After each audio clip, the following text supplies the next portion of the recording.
Bonjour vous tous, j'espère que vous allez bien. Nous sommes samedi, il est présentement 2h15 et nous sommes le 30 janvier.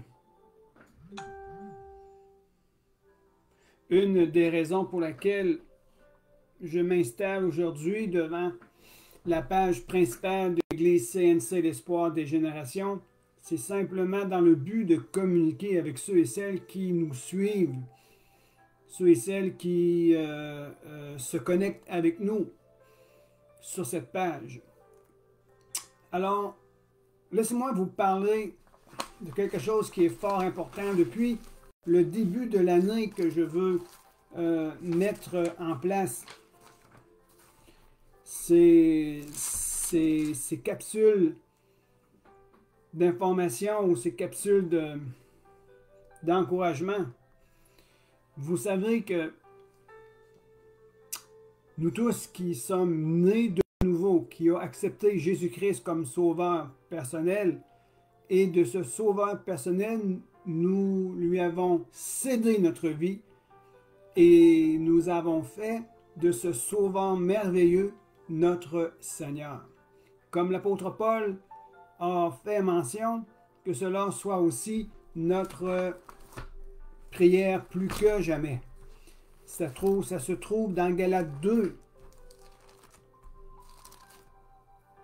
Galates 2, verset 20.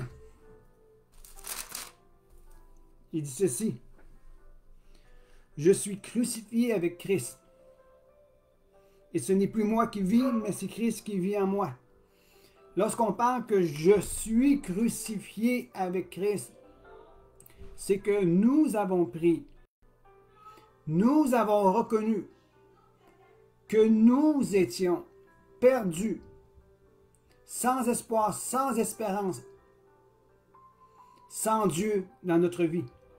Nous nous sommes reconnus comme pécheurs et nous savons tous très bien que le péché mérite une condamnation. Et la parole de Dieu nous enseigne que toute âme qui pêche doit mourir. Et l'amour de Dieu le Père a envoyé son Fils Jésus-Christ, qui par lequel se retrouve la grâce de nous sauver, de nous pardonner si nous venons à lui tel que nous sommes, tout en reconnaissant notre besoin de lui. Alors je veux mourir à cette ancienne vie, que le vieil homme dans lequel la puissance du péché exerce son pouvoir. Je veux et nous voulons, et nous avons pris conscience que nous devons aller nous aussi dans cette mort à soi-même, mourir aux œuvres mortes, afin de rentrer dans la réconciliation avec Dieu le Père par le sacrifice de Jésus-Christ à la croix, dans la conviction que le Saint-Esprit a déposée dans nos cœurs. Alors c'est pour ça que l'apôtre Paul dit « Je suis crucifié avec Christ. Et ce n'est plus moi qui vis, mais c'est Christ qui vit en moi. Ma vie présente dans la chair, je la vis dans la foi au Fils de Dieu, qui m'a aimé et qui s'est livré lui-même pour moi. » Alléluia. Alors, le but et mon objectif, c'est que nous puissions rentrer dans la responsabilité qui nous est donnée par le fait même que nous sommes en Christ Jésus. Il y a une responsabilité que nous devons assumer en tant que chrétiens. Chrétien vient d'un mot grec qui est Christianos, qui vient du mot Christ. Et Christ signifie celui qui a été oint et envoyé. Jésus-Christ. Nous sommes en Christ Jésus et c'est pour cela que nous sommes appelés les chrétiens. Ceux et celles qui font ce que leur maître a déjà accompli et fait encore. Nous sommes la continuité de l'œuvre de Christ sur terre maintenant et nous accomplissons les œuvres qui sont préparées d'avance afin que la gloire soit donnée à Dieu le Père par le Fils Jésus-Christ. Nous sommes chrétiens, alors nous devons nous comporter et agir comme un chrétien et prendre l'engagement qui nous a été donné par le Saint-Esprit survenant sur nous, habitant en nous, qui se tient à côté de nous et qui nous assiste. Rappelez-vous l'histoire que Jésus posa à ses disciples. Que dites-vous que je suis? Et il y a eu une discussion entre eux. Et les disciples ont rapporté ce qu'ils ont entendu à travers la population en ce qui concernait Jésus. Et Jésus leur a demandé, parfait, maintenant, vous qui me suivez, vous qui êtes mes disciples, vous qui appliquez mon enseignement, maintenant vous. Et la question se pose encore aujourd'hui. Nous qui le suivons, Jésus, nous qui marchons à sa suite, nous qui avons une révélation que Jésus-Christ est notre Sauveur et qu'il est mort pour nous racheter de notre vaine manière de vivre, nous qui avons une intimité avec lui, qu'est-ce que nous disons de lui maintenant? Qu'est-ce que nous disons à propos de qui est Jésus? Et vous allez me dire, ben Jésus, c'est le Fils de Dieu. Absolument. Jésus-Christ est le Fils de Dieu. Le disciple Pierre a dit ceci.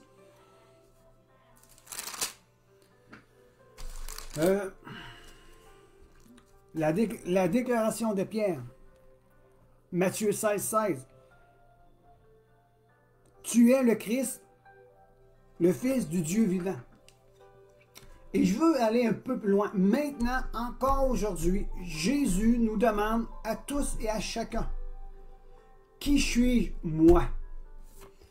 Et nous sommes appelés à répondre à cette question, non pas seulement verbalement, pour le faire entendre dans les cieux, mais nous sommes interpellés par notre voix, par nos actions, et de le révéler dans le monde.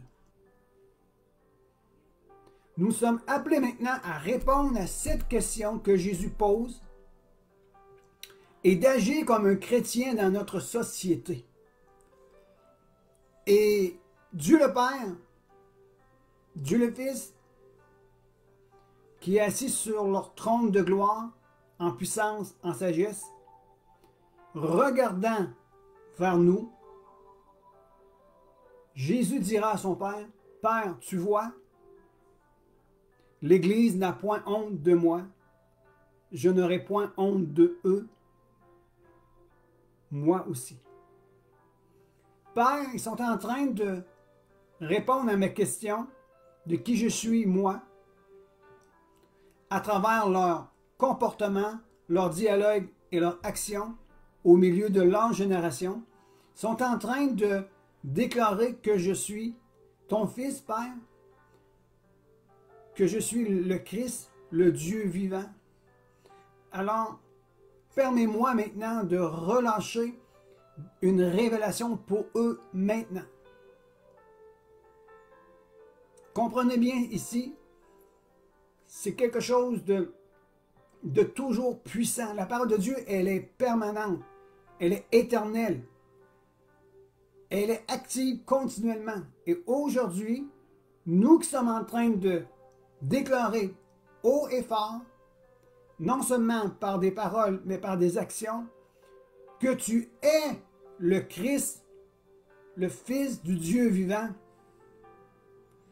Alors, Jésus dit, tu es heureux, Église, voici maintenant, je parlerai sur vous par des révélations encore et encore. C'est un principe spirituel ici fort important que nous devons saisir et ne point la relâcher. Je continue ici en disant ce que la parole de Dieu enseigne. Jésus déclare, Jésus reprit la parole et dit, « Tu es heureux, Simon, fils de Jonas, car ce ne sont point la chair et le sang qui t'ont révélé cela, mais c'est mon Père qui est dans les lieux célestes qui t'ont révélé cela. » Je veux simplement arriver à vous dire ceci. Jésus déclare à Pierre, et Jésus déclare à quiconque fait la déclaration que Jésus-Christ est le Fils du Dieu vivant. Il déclare à tous ceux et celles qui reconnaissent et qui agissent dans la révélation que Jésus-Christ est le Fils du Dieu vivant. Jésus dit, pardon, tu es heureux. Et c'est là où je veux tourner la conclusion de cette vidéo, qui est la première d'une série d'ailleurs, d'une série que je veux être là pour toi.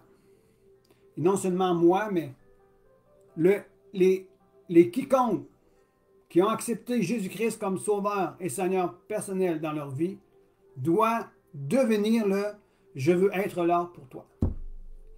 Parce que dans les temps dans lesquels nous nous trouvons à l'heure actuelle, plus que jamais, le deuxième commandement a besoin d'être exprimé et d'être vécu d'une façon puissante. Le deuxième commandement, tout le monde le connaît, c'est « aime ton prochain comme toi-même ». Alors nous sommes appelés à aimer son prochain. Et la manière que nous aimons notre prochain, la parole de Dieu nous le déclare, qu'il n'y a pas de plus grand amour que de donner sa vie pour ses amis. Il n'y a pas de plus grand amour que de donner sa vie. Jésus-Christ a tant aimé les siens qu'il a mis le comble à l'amour en allant mourir pour l'humanité. Et nous sommes appelés, nous, à mourir à soi-même afin de percevoir les besoins des autres et devenir celui qui se donne par amour pour que la gloire de Dieu soit relâchée, que la grâce de Dieu soit relâchée sur la vie de quiconque a besoin. Quiconque a besoin de Dieu. Et je peux vous dire une chose. Dans les temps et dans les saisons dans lesquelles on se trouve à l'heure actuelle, il est difficile pour quiconque, pour soi, de voir qui a réellement besoin de Dieu. Entre vous et moi, c'est difficile de savoir si les gens ont besoin de Dieu. Pourquoi? Parce qu'ils se complairent dans ce qu'ils ont et dans ce qu'ils sont. Mais ils ne reconnaissent pas leur réel besoin de Dieu aujourd'hui. Mais nous sommes appelés, nous, à faire relever et à faire ressortir leurs besoins, non pas que nous amenons la conviction dans leur vie, mais le Saint-Esprit travaille avec l'Église pour convaincre les gens de leurs besoins de Dieu. Et l'Église doit être en action, démontrant la bonté, l'amour du Père, démontrant le pardon mutuel, démontrant la grâce et la joie de vivre en Christ Jésus, de venir faire la différence de vivre sans Dieu et de vivre avec Dieu, afin de permettre aux gens de voir quelque chose. Le monde doit voir le Fils aujourd'hui, et lorsqu'ils vont le voir, le Saint-Esprit va attirer leur attention pour qu'ils puissent mettre leur foi en lui. En lui. Et le monde va voir le Fils à travers une Église engagée. Une Église qui est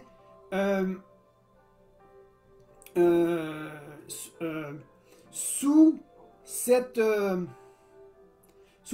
onction, sous cette obéissance du Père, sous cette révélation. marchant sous la révélation, marchant dans une mort à soi-même et laissant l'Esprit de Dieu nous conduire dans la vérité. Et lorsque nous allons agir ainsi, le monde va voir quelque chose. Et lorsque le monde va voir à travers l'Église le Fils, parce que l'Église parle selon l'Esprit, agit selon l'Esprit, se laisse conduire par l'Esprit, les gens vont voir le Fils dans l'Église. Les gens vont voir le Fils à travers ta vie. Les gens, ton frère, ta soeur, tes amis vont voir le Fils à travers ta vie manifestée. Et le Saint-Esprit va les convaincre, va les attirer de plus en plus à prendre conscience de leurs besoins. Et là, nous allons pouvoir être en mesure de récolter le fruit. Jésus dit, tu es bienheureux. Et l'Église aujourd'hui, tous ceux et celles qui sont en train de mourir à soi-même pour faire la volonté de Dieu, sont appelés les bienheureux de ce monde. Et nous devons prendre, pardonnez-moi cette expression, nous devons prendre l'étiquette d'être les bienheureux de l'Éternel et d'agir au cœur même de ce que nous sommes en train de vivre, comme des gens qui marchent dans la paix, dans la joie, dans la victoire, sous la grâce, et que nous sommes heureux malgré les situations extérieures. Nous sommes des hommes et des femmes qui devraient être les plus heureux de la société. Pourquoi? Pour attirer ceux qui sont malheureux à avoir la possibilité de prendre possession du bonheur que nous partageons. Amen. Marchons, s'il vous plaît, comme des hommes et des femmes qui sont des bienheureux de l'Éternel. Et c'est vraiment super intéressant ce texte de Matthieu 16, de 13 à 22, qui est la déclaration de Pierre. Mais soyons maintenant, nous aussi, une déclaration de la parole de Dieu. Et Jésus te dit aujourd'hui, qui suis-je? Qui suis-je moi? Et si nous voulons qu'il y ait une activité du surnaturel dans nos vies, nous devons maintenant aller un peu plus loin que la déclaration. Et nous devons mettre des actions à notre déclaration et permettre à ce que les gens puissent entendre et voir que Jésus est le Christ, le Fils du Dieu vivant. Amen. Alors, Église, je veux simplement vous dire que nous devons, nous tous, être le « je veux être là pour toi ». Et nous devons prendre notre responsabilité en tant qu'Église. À l'heure actuelle, tous les fondements, toute la structure de l'Église organisée est ébranlée. La structure de l'Église organisée est ébranlée. Qu'allons-nous faire? Comment allons-nous interagir maintenant?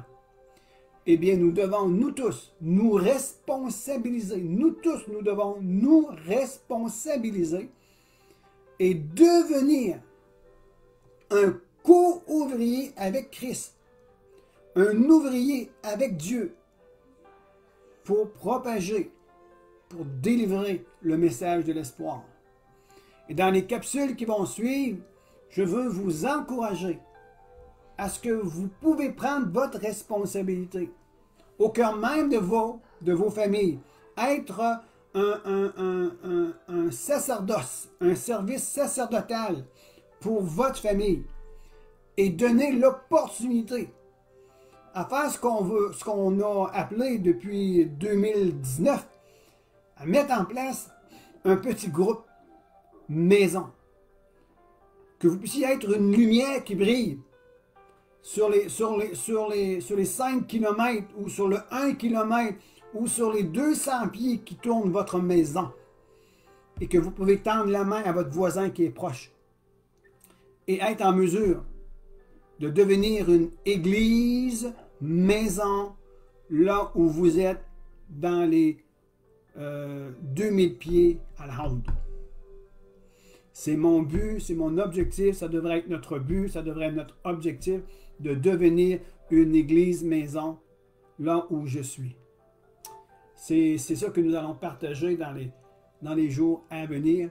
Et cette vidéo, vous pouvez la partager à ceux et celles qui sont des chrétiens et qui se disent « Que dois-je faire maintenant? » Nous devons développer et mettre en place la structure des églises maisons, des églises puissantes, des églises vivantes, être une église maison dans notre localité de 200 pieds carrés. 2000 pieds carrés. Ou du kilomètre à la ronde. Nous devons être cette maison pour quelqu'un. Prenez soin de vous. N'oubliez pas, les dimanches matins, à 10h30, nous sommes sur le live Zoom via Facebook. On vous y invite à se joindre à nous. Que Dieu vous bénisse abondamment. Amen. À bientôt.